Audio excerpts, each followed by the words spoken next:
The Creative Psychotherapist is the official podcast of the Creative Clinician's Corner, a practice-building resource for creative psychotherapists. TCP Podcast is the cast for creative, expressive, and experiential-focused psychotherapists curious to learn how to design, build, and scale a thriving private practice.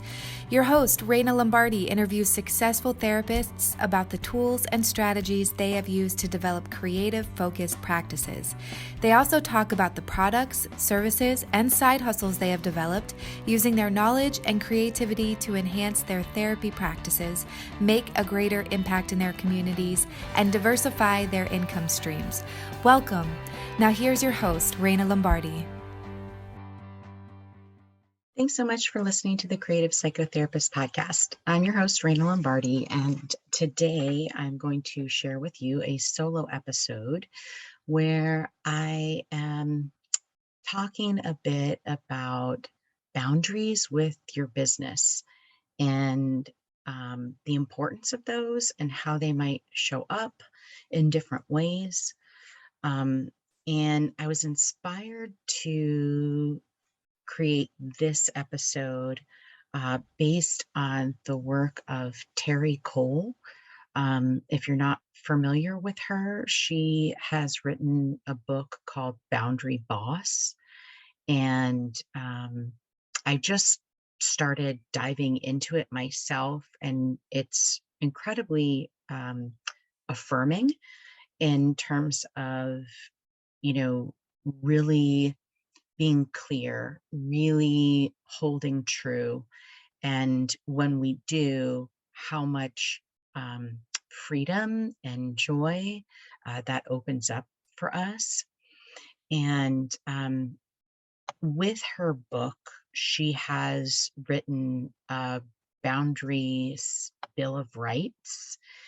And so what I thought I would do is kind of go through her list of the Boundary Boss Bill of Rights and kind of talk about how those relate to boundaries in your business. I think as therapists, we're all really aware that we need to establish ethical boundaries with our clients. And that might come a little bit easier because we're used to practicing those. But when it comes to holding boundaries that are for ourselves within our business, or holding a boundary with the business itself around policies or systems that you've created to operate, those might not come as easy, or some of us may have more challenges with that than others.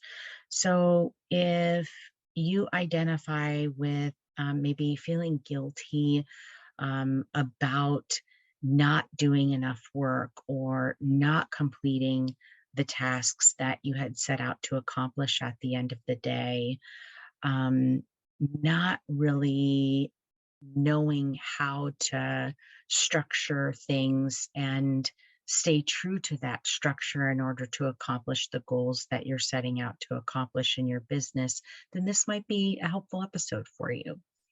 So Terri's first bill in the Bill of Rights is you have the right to say no or yes to others without feeling guilty.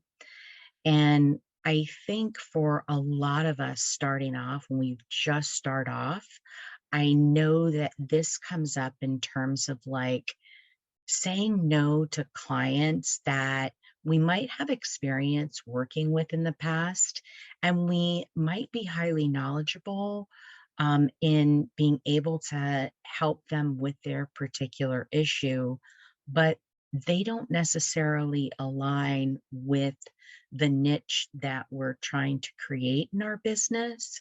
But we might say yes because we're fearful that if we say no to that client, that we're not going to have enough clients, that we're not going to make enough money, and that kind of thing. So people might say yes to clients that they're really not aligned with serving anymore.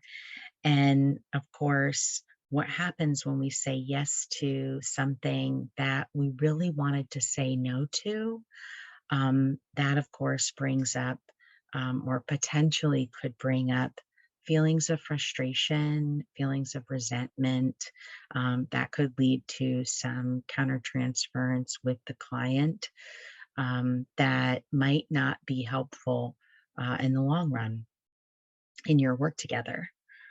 Um, Another way that this might come up is making exceptions. So there's a variety of ways that that could surface. Like, one could make an exception for a time slot, right? Say, you had said, I'm not going to see clients after 6 p.m. anymore. I really want to get home with my family so that I can have dinner at 7 versus coming home at 8 and eating super late at night. But you have somebody who's very, I don't want to use the word pushy, but somebody who is very adamant about what they want and when they want it, and it doesn't align with what you have to offer. And therefore, that might bring up some feelings of like not being able to accommodate all of the people, which is unrealistic. We can't accommodate everyone in our practice. Um, if we try to accommodate everyone, then we end up, not really serving anyone. It's kind of how that goes. So if we make that exception, again, in the long run, that could lead to a feeling of resentment, a feeling of frustration. And that might also show up with exceptions for rates, right? Like, you know, giving somebody a sliding scale rate, even though all of the slots that you have reserved for sliding scale clients are full. But because of guilt, feeling that you need to serve this particular individual, you give the sliding scale rate, and again, that then impacts your time, that the time that you're going to need to work to earn what you need to keep your business operational and your home expenses operational. So you have the right to say no. And it's important to say no. I can't do it, but I can give you some referrals for people who might be able to do that, or refer them to Open Path Collective that has lower feed rates available in all of the people that are on that site offer lower feed rates. Um, and then another way this might show up might be not taking lunchtime, like scheduling yourself all the way through the day and not having a lunch break. And then that impacts your energy level, your mood, and it's not healthy, right? That means you're prioritizing your business over you. And many of us might come into our practices working in environments that rewarded that type of behavior. And so we have to undo a little bit of conditioning there to say, no, I have the right to schedule a 30-minute lunch for myself and go sit outside and enjoy some fresh air, or go on a short walk, so that I can refuel myself. And we have the right to do that without feeling guilty. And the other way that might show up is accepting opportunities that, while might relate to mental health and might relate to your practice, they may not actually be aligned with your vision.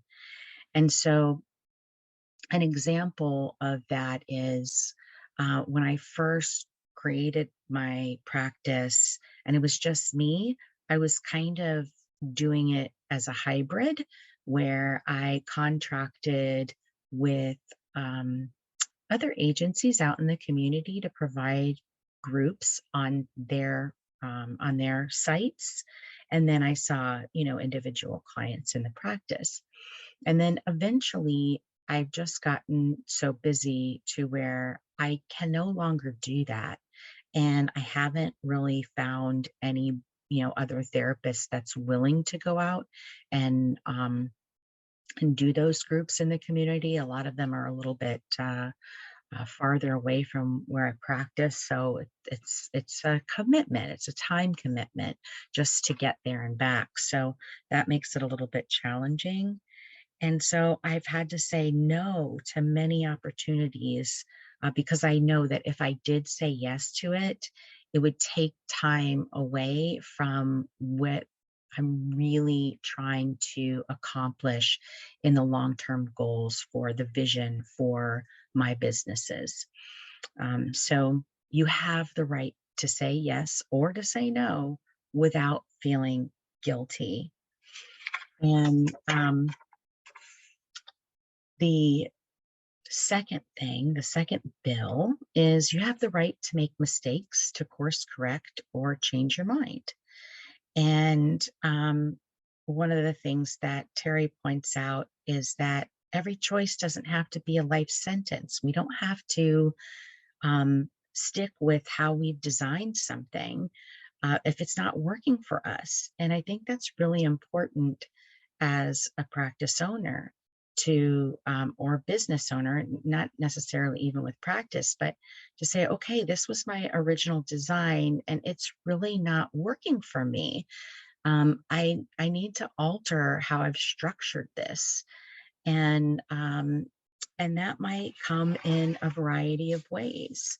So, for example, maybe you started seeing clients, and at that time in your life, you were single, and you were like, well, I can see people until 8 at night. That's not a big deal. And then I can sleep in the morning. I can get started a little bit later. And lo and behold, your life changes and you find yourself, now you're settling down, and your clients have gotten used to being able to see you until 8 p.m., but you want to change that and you want to stop seeing clients at 5. And that's okay. You can do that. And you should do that if that's what you want. Just because we started doing it that way doesn't mean that we have to continue doing it that way. And if a client is upset when we have to make those changes, it's an opportunity for some therapeutic work to occur in terms of being flexible. How do we manage frustration when things change in our lives? How do we emotionally cope when things that are important to us change and that change is outside of our control? So I know many therapists that over the years, they change their schedule frequently based on what's going on in their family life, right? So they might have a different structure for seeing clients during the school year because their children are in school. And they might have a completely different schedule during the summer months. If that's what works for you, then you should do it, because you created your business to work for you. You created your business to create a sense of ease in your life, to create freedom in your life, to practice the way you want to practice, to earn an income that you decide upon, not that somebody else dictates for you. So it's important to honor when you need to make those changes in your business. The third bill in Terri's Bill of Rights is you have the right to negotiate for your preferences, desires, and needs. And the way she talks about it is that you're the only one who knows what those are. And sometimes, as especially particularly, it's a little redundant, I guess, but um, particularly with um, women, we are brought up to be pleasers. We are brought up to be self sacrificing in many situations. Um, we're told, don't be a bee. If you challenge somebody, then you're a bee and that's not okay. You don't want to be difficult. You don't want to make a scene. Um, and the truth is, when when we don't respect our own preferences, desires, and needs, that's going to show up in um, in how we interact with people when those things aren't being respected, because we never said anything about it, right? And this often shows up in passive aggressive behavior. And I think that's why we see a lot more passive aggressive communication styles amongst females than we do males, because males are taught to um, speak up, command it, demand it, to negotiate, to ask for more, right? We're taught just accept what's offered. So I think when it comes to our business, we need to really negotiate for our preferences, desires, and needs based on how we structure it. And this might show up when we're working with others and we're bringing others onto our team, and they have different ideas about how we're to operate our business or what it should look like. And I'm not saying that we don't want to take those things under consideration.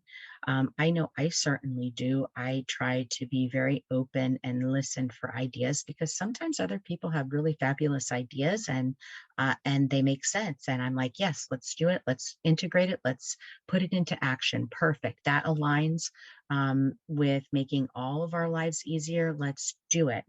But sometimes it doesn't. Sometimes it doesn't make sense.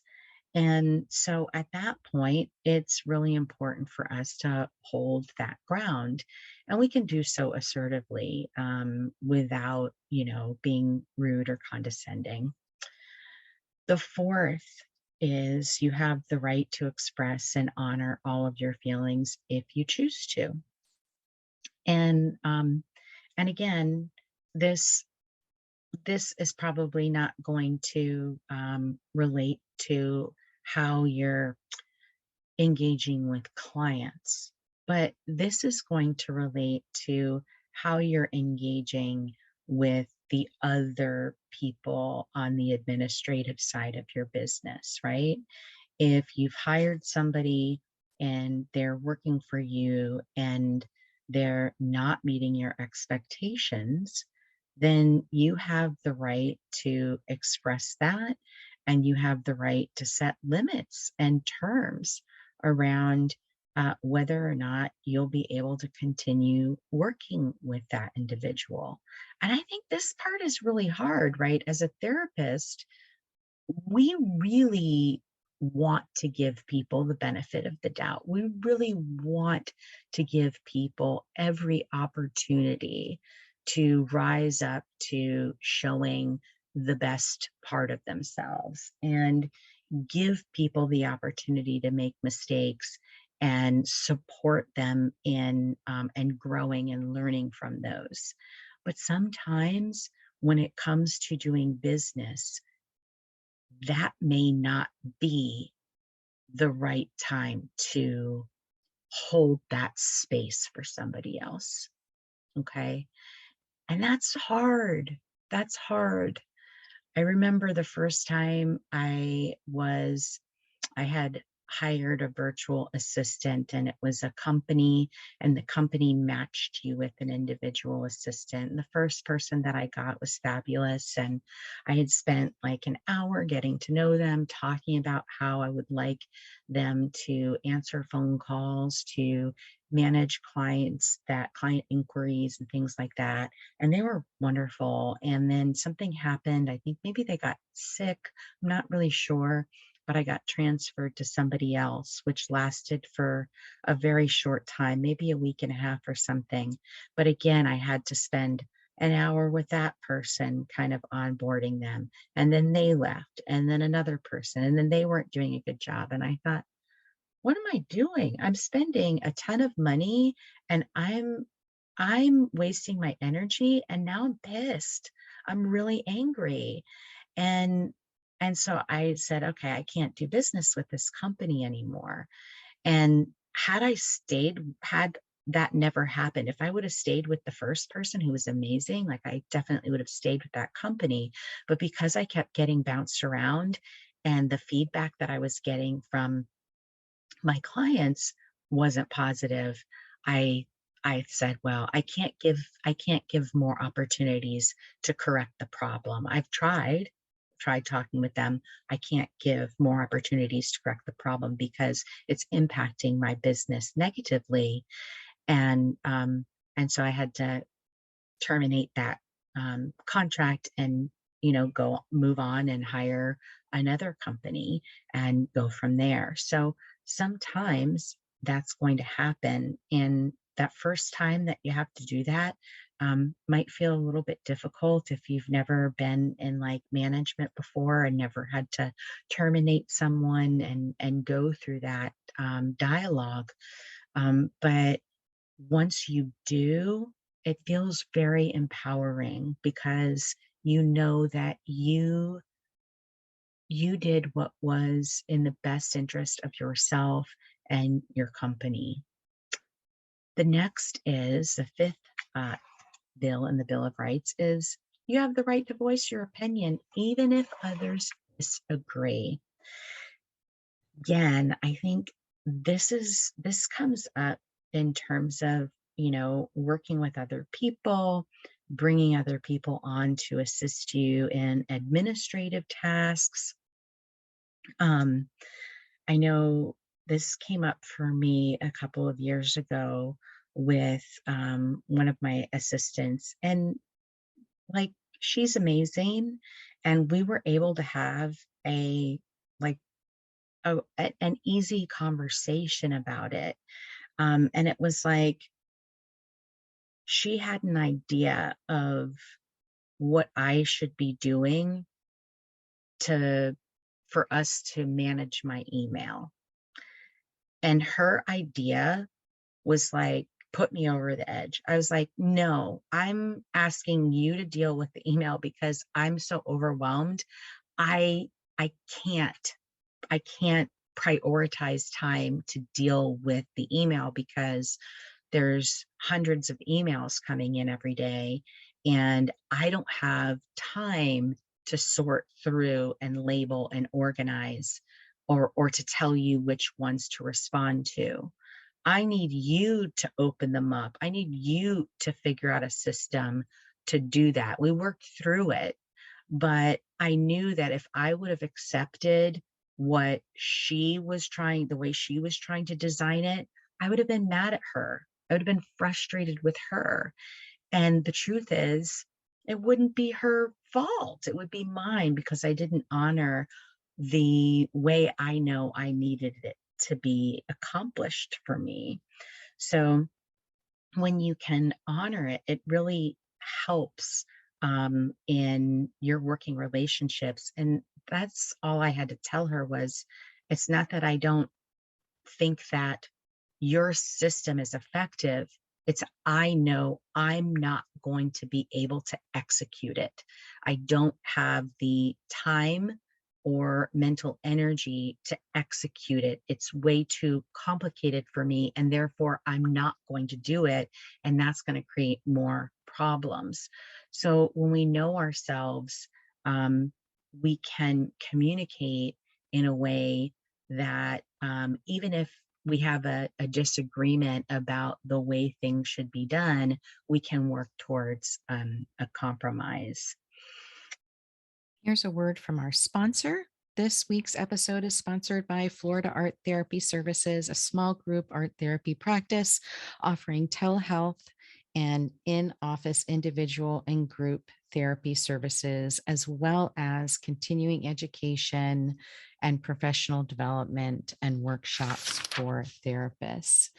Florida Art Therapy Services has multiple continuing education opportunities coming up in 2022. We'll be offering our signature 12-hour qualified supervisor training for licensed mental health folks in Florida. That would be the LCSW, LMFT, and LMHCs. That'll be offered on May 22nd and 23rd. This course has all the things that you need to be able to get started offering qualified supervision to folks pursuing licensure in Florida.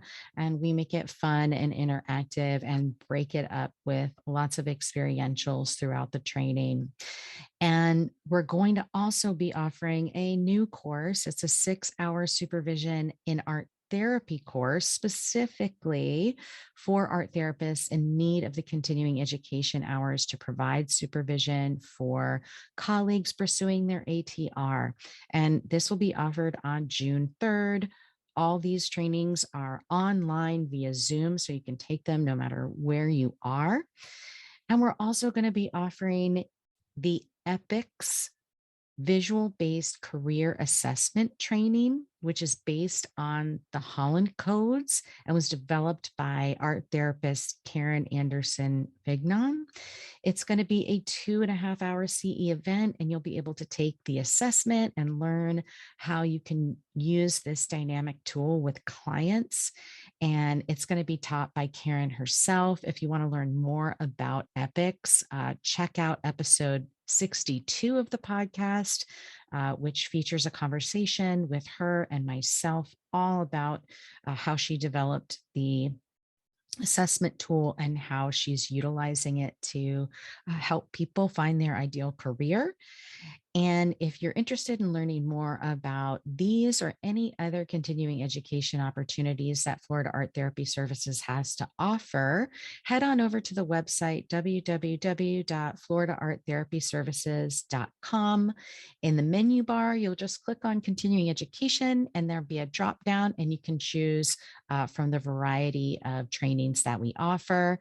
CEUs provided by Florida Art Therapy Services are offered by CE provider number 50-21407 by the Florida Board of Clinical Social Work, Marriage and Family Therapy and Mental Health Counseling, and that expires on March 31st, 2023. And that's one of the clauses that we have to include when we're promoting the trainings that we offer. So head on over to the website again, floridaarttherapyservices.com, and click on continuing education, and you'll find all the continuing ed offerings that we have. And the sixth bill in the Bill of Rights is you have the right to be treated with respect, consideration, and care. And I think, the way Terri talks about it is, if we're overworking ourselves, if we're like an overfunctioner, if we're overgiving, then guess what's going to happen? We're going to pull in people that continue to do that.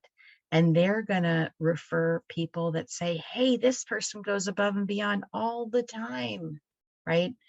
And then what are we going to have for ourselves and for the people that we care about at home? So it's important for us to prioritize ourselves. If we don't prioritize ourselves, then we're not going to give our business the best opportunity to grow, evolve, and really become profitable, because we're going to run out of steam. We're going to run out of energy. And in my opinion, I think our self-care needs to be the number one thing on our to-do list every day? How do we set ourselves up at the beginning of the day to start our day in the best possible head and heart space, feeling good in our body, feeling clear emotionally, and having energy? When we can do that, that really makes all of the heavy lifting that we might have to do throughout the day so much easier. Um, so the only one that can set that up is us, right? We have to set the boundaries with our business. And that might mean, you know what, I'm not going to see clients until 10 in the morning. And that's going to give me enough time to spend 2 or 3 hours just focusing on myself, um, working out, journaling, meditating, whatever it is that you do to get your morning going, feeling your best. Those happen to be my 3 favorite things to do, to get myself moving in the morning and just in the best headspace and heart space. But you know what works for you. So the seventh bill in Terri's Bill of Rights is you have the right to determine who has the privilege of being in your life. And I would like to add, and when, right? That it's not just who, but when, right? When people have the privilege of accessing you. This is really huge because many people feel when they own their own business, they have a mythical belief that they have to be accessible to everyone at all times. And if they're not accessible, then they're going to lose that potential client to come in the door. They're going to lose that potential sale or registration or whatever it is that you're selling in your business, whether it's a service or a product. And I think this is a boundary that often gets muddled in business. So this might come up in terms of who's answering your phone? Are you answering your phone? Because if you're answering your phone as the primary therapist, you better have an excellent ability to cut people off and get them off the phone, because it is so easy to spend 20 minutes getting somebody set up on the phone in your system, and then they want to tell you all about the presenting problem, and that takes money out of your pocket, because that's probably time that you could be seeing clients, but it's also taking energy. And that's where having somebody else answer the phone can be really helpful, because now all of those potential incoming clients can be handled by somebody else. That you're the way Terri talks about it is using the metaphor of like being a bouncer and learning how to be a bouncer to yourself. So like access to you, you're the VIP. And so anything that has access to you should have some kind of filter, right? And that might be with phones, that might be with emails. At what point do you respond to emails? Are you responding to emails ongoing throughout the day, twice a day, in the morning and the afternoon? Are you responding to every email that comes in, no matter what time of day? Sometimes I might respond to emails at 5 in the morning because I'm up and it's been like bothering me. It's on the top of my mind and I don't want to forget it. So I'll just send it off really quick. But one thing that you can do if you are like that, you're like, I don't want anybody to know that I'm up at 5 checking emails, is use the scheduled time sender and adjust that so it looks like you're not sending it out until 9 in the morning, so that you're training people on when you're available for communication and when there's access to you, right? If somebody's texting if somebody is calling the office, which I'm always surprised, like when people will call, like people will call sometimes. It's really late or really early. Um, you don't have to answer that. Like let the voicemail or the messaging system take that, and then respond to that when, according to your time clock. And if you ever work with somebody who doesn't respect your time and wants extra phone calls, like, have you ever gotten that email where it's like, please call me when you can? Okay, I don't even know why I'm calling you. That immediately spikes my stress level a little bit. And I have to say, no, their urgency is not my emergency. I will respond to them at my convenience. Even though they said when you get a chance, it would still feel like an urgent thing to me, especially if somebody says, call me when you have a chance. Um, I I don't know why, but that's just, how I'm wired, I guess, and I'm working on overcoming that. Um, so this particular Bill of Rights really resonates with me because I think I have been an overextender of my time, and I don't want to do that anymore. I don't have the luxury of being able to do that anymore to accomplish the goals and the vision that I have set out for myself.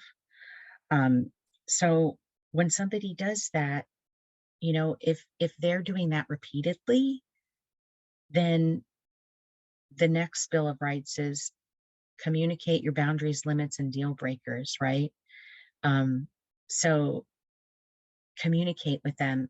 If I'm going to call you and um, I'm not able to get off the phone with you, I'm going to have to charge you for that time. Or if they're writing extensive emails, same thing. I'm not going to be able to respond back in email uh, in this way. We can talk about it in a session. We can schedule a session to talk about that.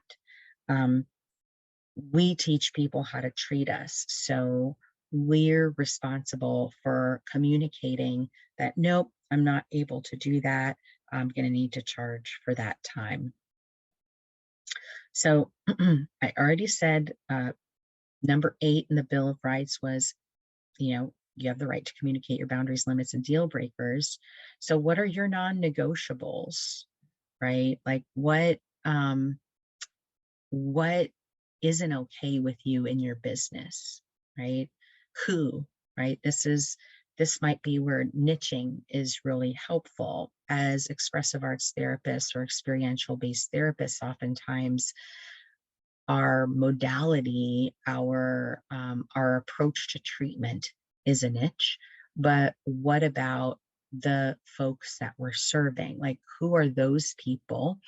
And that might be the non-negotiable, right? So for example, like somebody calling in looking for treatment for with a history of domestic violence, or somebody with a history of sexual assault as the perpetrator, that might be a non-negotiable for you, right? And that's okay, as long as we communicate that, like, nope, this is out of my scope of practice, I'm going to refer you out. And that's really important. And again, I know I already said it earlier, when we're just starting out, it might seem easy to say yes to everybody, but we don't have to. And when we say yes to everybody, we're filling up our calendar with appointments that are going to drain our energy, that aren't going to be ideal clients for us, and that we're going to be working a lot harder and draining ourselves a lot more. So be clear who are the people that you want to work with, and who are the people that you definitely don't want to work with. Um, time, right? Time with clients. What are the times that you're available to see them? I remember early on in my career, and I wouldn't say it like predates EHR, but it it was there weren't as many of like the private practice EHRs that are on the market now. It was like just kind of starting. And so I still had everything in my paper planner. So I would have to like write in my appointments using initials to keep it confidential. But people like look over, they look over onto like your planner and they're like, oh, I see time over there. And you're like, I don't work on that day. I don't work on that day. Are you sure you can't see me just that one time? Just that one time becomes a slippery slope to, well, that's the best time for me. That's the best time for me. So hold true on the time that you're available. And this is also true with like administrative responsibilities. Keep the contract with yourself. If you say, this is the day and the time to do this particular task, reserve that for that and don't change it, right? If you have people that are helping you and that are working for you, what are the times that you expect them to be available for you, right? We have to be communicating that. And maybe there's non-negotiables about the way in which they work or how they, approach certain things. And maybe it's a non-negotiable about how people function within your office space if you're a group practice owner, right? Maybe people aren't respecting the materials that you have or are leaving the space a mess. What are your non-negotiables and how do you communicate those to people and be willing to hold that boundary? I often talk with parents about, limit setting and consequences. Like, don't give an empty threat. If you're going to say that you're going to do something, follow through and be consistent and hold true to your word.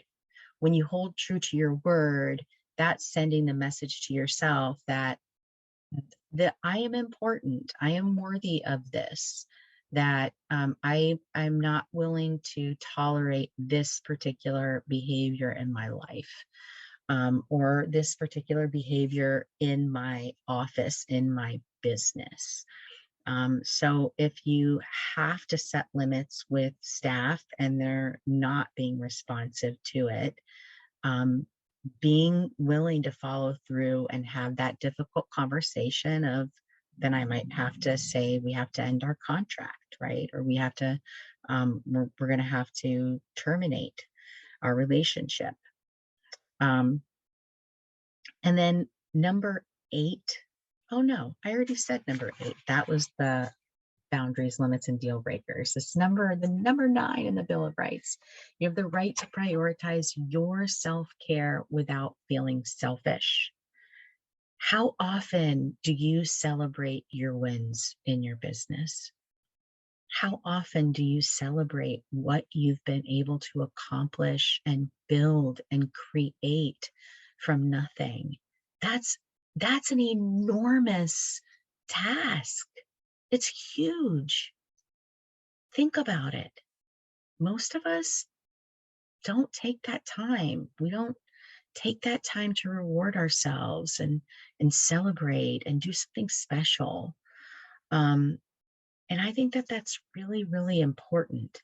I was focusing on doing this through like travel trips for myself. And then of course COVID hit. And so I haven't been doing that as frequently. But that's my plan. Like now that things are starting to change and hope, knock on wood, hopefully things don't go back to the way they were, in terms of like travel bans and things like that. But that's something that for me, I feel like, I work really, really hard. And I am doing that because I want to experience awe-inspired vantage points in the world. I want to be out in nature and to feel expansive and free and connected with something greater than myself. And it's hard to experience that in the routine of every day and in the office, right? So traveling is one of the ways that I reward myself. But, if you're a person that loves, designer bags or designer shoes um, or maybe like a great meal, right? Um, do that, honor that, make sure that you're celebrating yourself. And it's not selfish to do so. And while I know she's talking about like self-care, and yes, um, I think celebrating your wins is part of self-care. I also think I talked about that in number 5, you deserve respect, consideration, and care, right? That prioritizing your self-care should be the number one thing on your to-do list every day, right? You don't want to go into work feeling depleted and angry or burned out. You want to go in feeling energized so that you can really be present with the people that you're called to serve and really be able to hold space with them. And number 10, you have the right to talk true, to be seen, and to live free.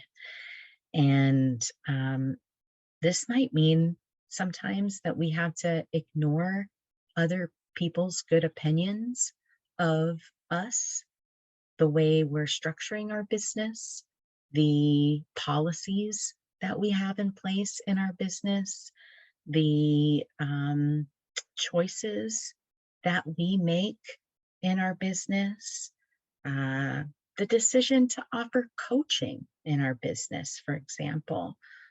That has been a largely controversial issue for a number of years in terms of the therapy community. There's been a lot of therapists, and I think that there's still a lot of therapists that are very anti-coaching and believe that coaching is taking clients away from them.